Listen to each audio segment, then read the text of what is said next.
County. My name is Janet. I'm 23, and I currently go to Essex County College. It's my last semester. My life changed when I gave my life to Christ, November 25th, 2012. By God's grace, I was fortunate to be able to be raised in a Christian home. So my mom definitely used as many opportunities as she could to spread the gospel to me. But I grew up in an affluent suburb. Education was important. And when you go to the public school system, everything around you kind of influences you. So I was no different. But because I was in a Christian household, I did things right. I was a good kid. So I got to college at the age of 17.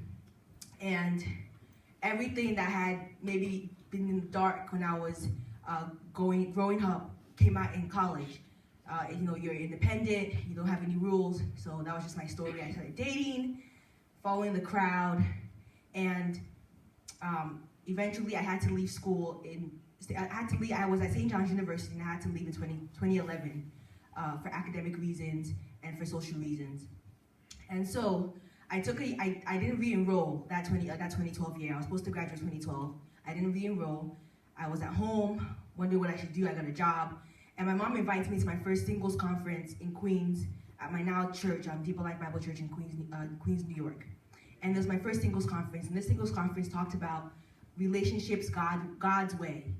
And if you want a man of God, you can't have sex before marriage. And if you wanted a man of God, you first had to know Christ first. I'm like, what do you mean? I mean, like, I was in a relationship. I thought this guy loved me or whatever, and I was gonna marry him. But just the picture that they were painting of this man of God and this godly relationship was just, I knew I was not in one. I knew that's what I really desired. So I guess God really used like the area that I was really, I guess deep in sin, which was I loved my boyfriend or whatever at the time, to minister to me that day. So I started crying. I'm like, oh, I'm definitely in sin.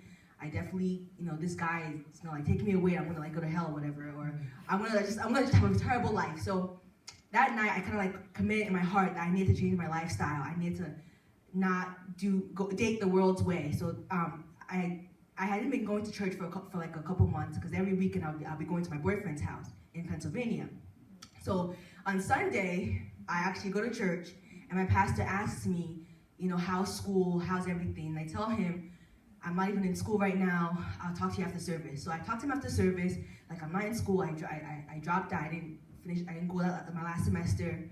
And yeah, and like, I'm dealing with all these things. I was like, stealing and all this other stuff in the dark. And he was just like, well, Christ came to, give you a new life. Would you like to give your life to Christ? And I'm like, okay, this is great. Okay, I'm gonna give my life to Christ. I kneel down, he prays with me, and I give my life to Christ. And as soon as I did that, I went to the bathroom. I broke up my boyfriend I had at the time.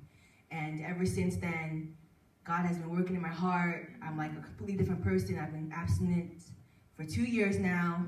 In Johns, I wasn't doing well, and now I'm graduating Essex County magna cum laude. And I look